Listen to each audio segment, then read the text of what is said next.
오늘 본 의원은 매달 반복되고 용인시 지역화폐 운영의 문제점을 시민 여러분과 함께 짚어보고 더 많은 시민이 안정적으로 혜택을 누릴 수 있는 실질적인 개선 방안을 제안하고자 합니다. 매월 1일 오후 1시 용인 시민에게 이 시간은 이제 지역 경제를 살리는 정책을 만나는 시간이 아니라 치열한 선착순 경쟁이 시작되는 시간이 되었습니다. 지역화폐 충전 인센티브를 받기 위해 수많은 시민이 동시에 경기 지역화폐 앱에 접속합니다. 대기 순번은 수만 명에 이르고 오랜 시간을 기다려 겨우 접속에 성공해도 돌아오는 것은 인센티브 예산이 모두 소진되었습니다라는 안내뿐입니다. 이러한 일이 한두 번이 있는 것도 아니고 매달 반복되고 있습니다. 이제는 지역화폐 충전이 민생 정책인지 인기공연 티켓 예매인지 구분하기 어려울 정도입니다. 정책의 혜택이 시민의 필요가 아니라 접속 속도와 운에 의해 결정되는 현실을 더 이상 방치해서는 안 됩니다.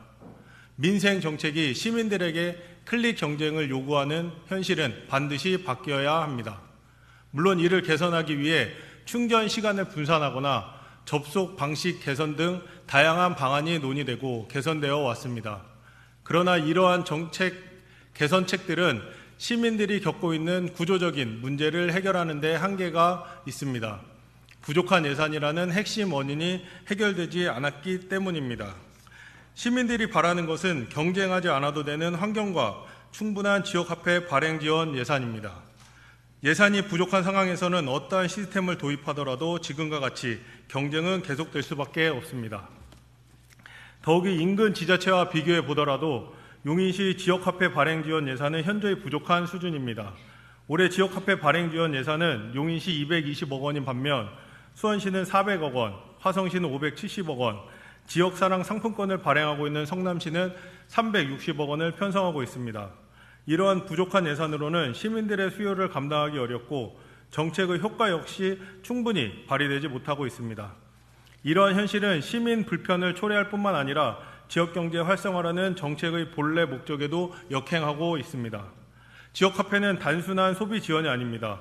골목 상권을 살리고 소상공인의 매출을 늘리며 지역 안에서 소비가 다시 지역경제로 선순환하도록 만드는 대표적인 민생경제 정책입니다.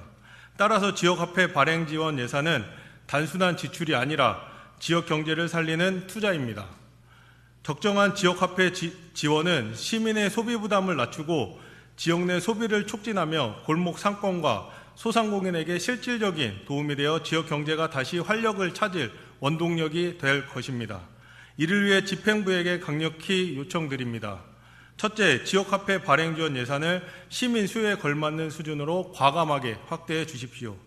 둘째, 매월 반복되는 조기 소진 현황과 시민 이용 데이터를 면밀히 분석하여 안정적이고 지속 가능한 운영 계획을 마련해 주십시오.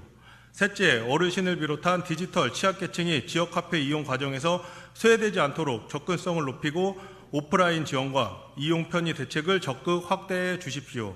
시민들은 필요할 때 지역화폐를 안정적으로 충전하고 불편 없이 사용할 수 있는 당연한 권리를 바라고 있습니다. 지역화폐는 접속 속도와 운에 맡겨지는 선착순 이벤트가 아니라 시민 모두를 위한 민생 정책이 되어야 합니다. 최근 용인시는 100억 원이 넘는 대규모 사업을 추진하려고 합니다. 지역화폐 예산 또한 상당한 재정이 투입되는 중요한 사업입니다. 모두 시민의 삶을 위해 꼭 필요한 사업입니다. 어느 하나 중요하지 않은 사업은 없습니다. 그렇게 어느 사업을 선택하고 포기하는 것이 아니라 시민의 목소리에 귀 기울이며 충분한 소통과 면밀한 검토를 통해 시민들이 혜택을 받기 위해 경쟁해야 하는 정책이 아니라 시민 모두가 일상 속에서 정책의 변화를 체감할 수 있는 용인시가 되길 바랍니다.